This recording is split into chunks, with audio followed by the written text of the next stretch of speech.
So ito na mga kababayan, kumusta po kayo? Magandang umaga, magandang gabi, magandang hapon, magandang tanghali, kung saan man po kayo ngayon. So ito na mga kababayan, meron na naman tayong panibagong reaksyonan patungkol dito sa mga komento ni Senador Antonio Trillanes IV. No? Ito po, nasa gilid ng ating screen. So ngayon mga kababayan, yan po ay galing sa People's Tonight News. So nakita nyo po, People's Tonight po, yan sa baba. Ayan, People's Tonight po yan. So ngayon, babasahin po natin itong isang article na post ng page ng People's Tonight na kung saan nag-react nga dito si Senador Antonio Trillanes IV patungkol ito sa mga senador ni Duterte. Ano nga ba ang reaksyon ni Senador Antonio Trillanes? Ito po mga kababayan.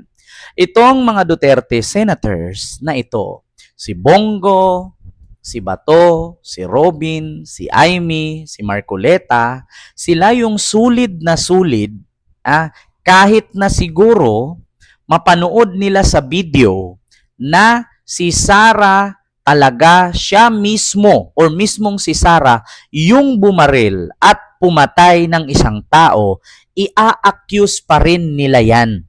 Wala na pong pag-asa yan. Hopeless na yan. So ngayon, mga kababayan, yan po ang sabi ni Senator Antonio Trillanes. Ngayon, basahin natin itong post din dito sa article ng People's Tonight page. Hopeless na yan. Yan ang sabi ni Senador Antonio Trillanes IV. Pinangalanan ni dating Senador Antonio Sonny Trillanes IV sa isang panayam sa DZMM Teleradyo ngayong Lunes, Hunyo 16. Ang 5 kasalukuyan ng mga senador na umano'y Duterte senators kaugnay sa sensitibong issue ng impeachment case laban kay Vice President Sara Duterte. Gayunpaman, umaasa si Trillanes na bagaman ay mga hukom na umano'y nagpapakita ng kanilang papanigan sa paglilitis kay BP Sara, ay mayroon umanong senator judge na gamiting batayan ang ebidensya sa pagdesisyon sa pag-convict sa Vice Presidente. Kaya ang mga ebidensya na ilalabas dito sa korte ay para doon sa 19 na senador na umaasa tayo may kunting puwang pa para sa katotohanan. Saad ng dating Senador Antonio Trillanes IV. Kasi ako po I am very confident na pagka lumabas po yung ebidensya, mapanood noong mga kababayan natin sa trial, sila ay mamumulat at pag namulat yung taong bayan, sila na rin po ang mag-impluensya doon sa mga senador na bukas pa ang pag-iisip. So mga kababayan, ano bang ibig sabihin ni Trillanes? Actually, mga kababayan, sabi nga niya, itong mga senador ni Duterte or mga Duterte senators sa si Bongo, Bato, Robin, Aimee, Marcoleta, sila yung mga sulid na kahit na siguro mapanood nila sa video na si Sara mismo talaga ang bumaril o pumatay ng isang tao, ia-accuse pa rin nila. Wala na pong pag-asa sa mga yan. Kasi mga Duterte senators nga yan. Ngayon, mga kababayan, paano nga ba natin masolusyonan na mayroong mga ganitong senador na utos-utusan at manok ng mga politikong gahaman at mga nang-aabuso sa kapangyarihan? Simple lang, sa sunod eleksyon, huwag nyo nang iboto. Yeah? Yun lang naman. Kasi alam nyo kung bakit mga kababayan. Ayon nga kay Karen Davila sa balita, ang sabi ni Karen Davila, ang impeachment ay inilagay po yan sa konstitusyon para magprotekta o proteksyon sa taong bayan. No? Ang impeachment ay inilagay sa konstitusyon para maging proteksyon sa taong bayan laban sa mga iilang opisyalis ng gobyerno na nang abuso sa kapangyarihan. Yung nagnakaw sa kaban ng bayan, ginamit yung pondo sa kanilang ahensya na hindi inayos, ni binulsa, kinurap. Kaya nga po may impeachment na para sa taong bayang proteksyon. Ang problema, instead na yung impeachment ay para sa taong bayan, ginamit nitong 18 senador na iprotekta kay Sara. Instead na itong mga senador ay para sa tao, baliktad. Sila na ngayon ay para kay Sara. Sabi ni Karen Davila yan, ang impeachment inilagay sa konstitusyon para maging proteksyon sa taong bayan na ninakawan nitong mga government official na nang-aabuso sa kapangyarihan. Ngunit, baliktad yung senador dapat na para tutulong sa atin ay tinulungan pa nila yung akusado na nang-aabuso sa kapangyarihan na which is si Sara. Bakit ko ba nasabing nang abuso sa kapangyarihan? Saan nga ba niya dinalang confidential fund at bakit hindi niya mapaliwanag? So anong masasabi natin mga tao?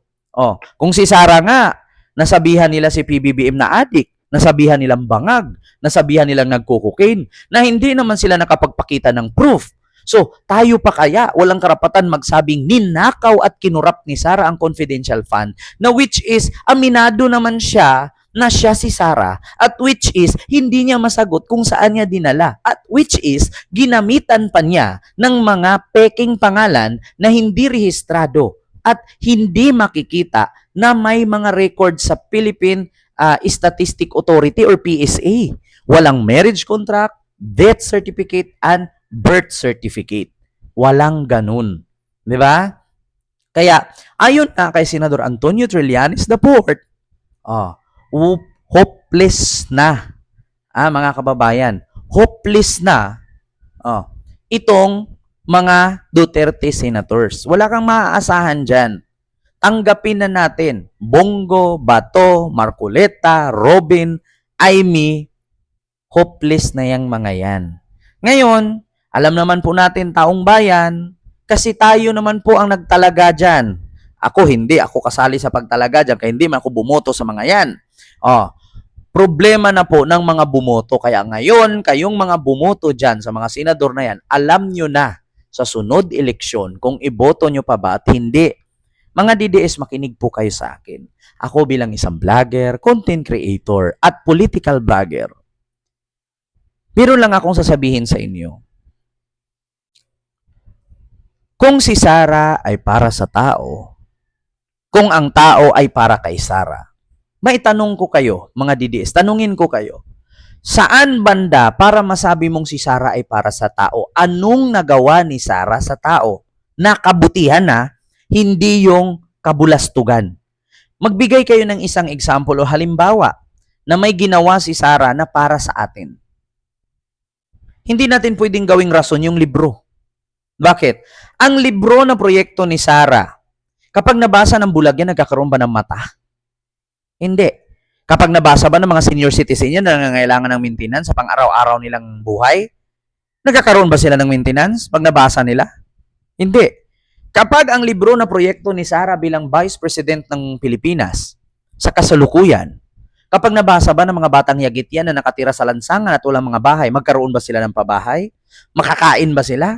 Na wala silang mga makakain? Hindi. Di ba?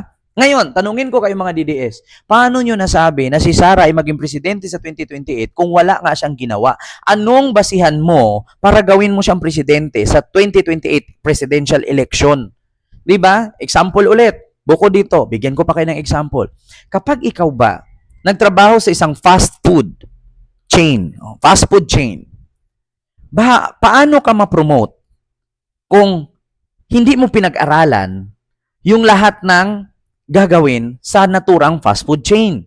Una, di ba, kapag ikaw pumasok sa fast food chain, anong una mong trabaho? Di ba, tagaligpit, tagahugas, tagalinis. Ganun din sana ang maging presidente ng Pilipinas.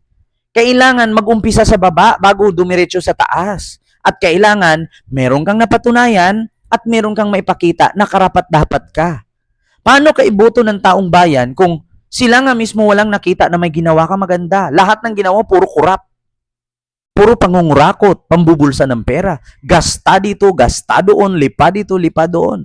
So paano ka iboto ng tao? At ngayon mga DDS, sagutin ninyo, paano nyo siya iboto na wala namang naipakita sa inyo? Halimbawa ako, pangatlong halimbawa ito. Ako ba, si Kent Garcia, tatakbo akong presidente ngayon, 2028 election. Iboboto nyo ba ako na wala naman akong ginawa sa bayan? Iboboto nyo ba ako? Paano nyo ako iboboto nga wala naman akong ginawa sa constituent sa mga nasasakupan ko? Halimbawa, ako, nandito ako sa Mindanao. Tatakbo akong barangay chairman dyan sa Parañaque. Iboboto nyo ba ako? Na hindi nyo naman ako kilala at wala naman akong nagawa dyan sa bayan ninyo. So ganun din. Bakit mo iboto si Sara na wala namang nagawa? Kaya tama, si Senator Antonio Trillanes, hopeless na yung mga Duterte senator na yan. Kahit nakita pa nila mismo na si Sara, no, pumatay at bumaril. Ia-accuse nila yan. Bakit? Mga hopeless yan. Mga ano yan eh, mga bulag yan eh, mga tanga. Yeah? Sa madaling salita, kulto kasi yan. Oo. Di ba? So yun lang, mga kababayan. Maraming salamat.